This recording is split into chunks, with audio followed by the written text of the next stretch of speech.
Pontevedra súmase aos concellos que tramitarán ante o Estado as solicitudes de financiamento para reparar os estragos provocados polos temporais deste inverno. Son 41 intervencións en infraestruturas e equipamentos, valoradas en máis de 4 millóns de euros. En total solicítanse 41 intervención e, se vedes, polas cuantías e por tal, todas teñen unha valoración bastante aquilatada.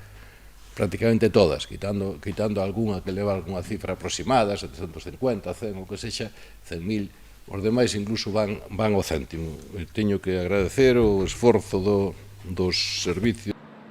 Na listaxe, a intervención de maior contía económica refírese ao recinto feiral. Trátase da actuación de maior envergadura, orzamentada en 750.000 euros. O que pon é o seguinte: daños ocasionados por deterioro debido aos ventos e chuvia nos elementos construtivos da cuberta do inmueble. Preténdese a sustitución da cuberta. Superando tamén os 700.000 euros, 743.000 en concreto, sitúase a reparación do colector xeral do río dos Gafos.